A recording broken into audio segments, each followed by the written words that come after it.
All right, ladies and gentlemen, borders and gutters. Organic Soil Sensei here. How's it going today? All right, so I'm here with a few little organic products that I'm using to make a soil, and I just want to inform any kind of growers that are doing any kind of agriculture of any sort. Like me, I'm growing tomatoes, herbs, peppers, onions, garlic, you name it.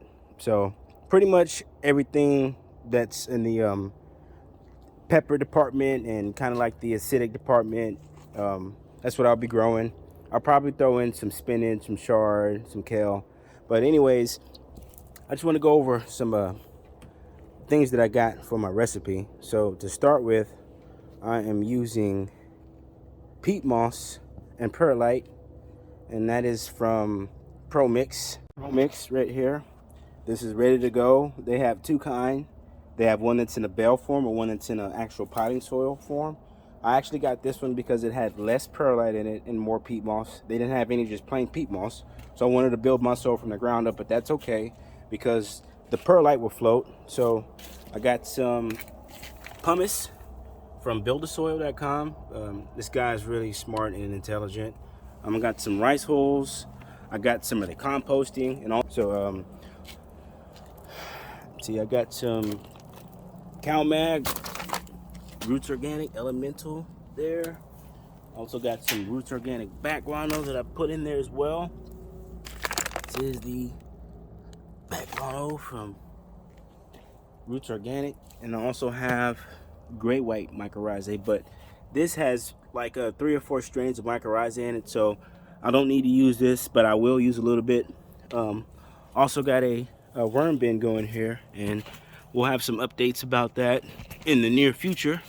But yes, all that I've done here is put all of these things in this bed of soil, and what I basically did was 33% soil, 25% compost, and 33% aeration. So the rice hulls are silica when after they break down, and they provide aeration. And then the pumice also helps not to sink. When you do a lot of watering with perlite, it comes to the top and it has a tendency to fall off, and it also makes your soil anaerobic because it's not able to breathe. But this pumice, it's heavier than perlite, and it's like rocks, and so this stuff will last forever, as to where the perlite will just float to the top. So since my mix had some perlite in it, what I did was I kind of gauged what it was. I mean, it's 60-40 already.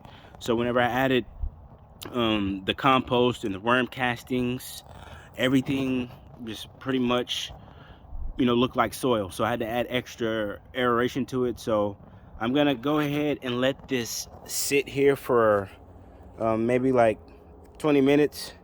I'm kind of tired. I've been kind of turning this. I just added just a little bit more aeration just to show you.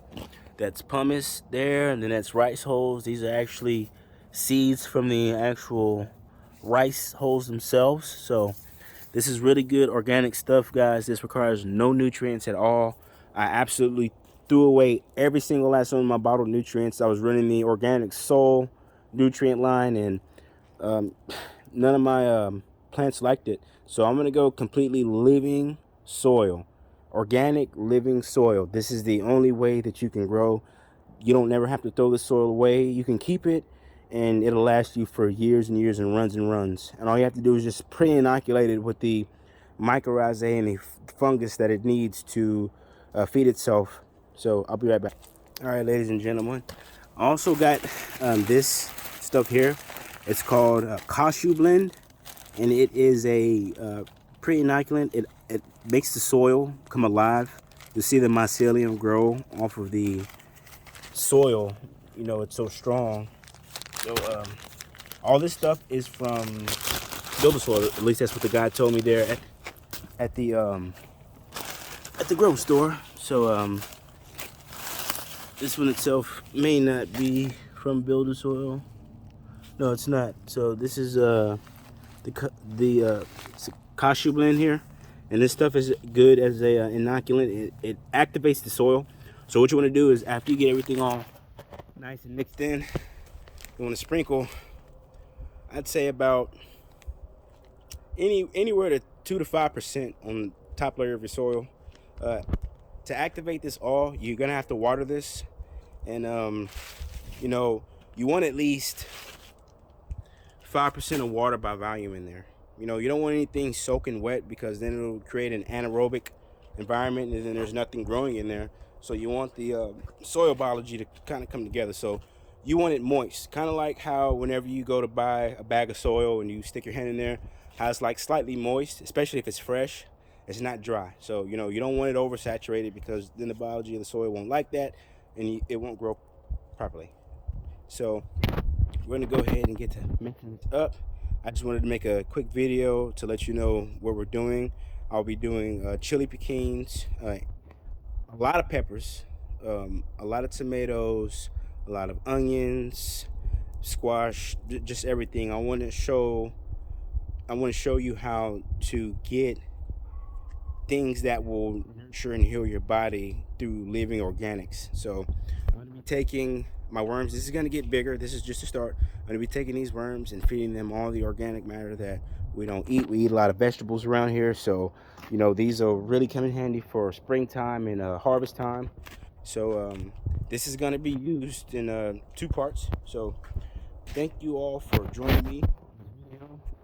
Organic Soil Sensei signing out. We'll catch y'all soon. What's up, YouTube? All right, a few things I forgot to mention when you're building this soil.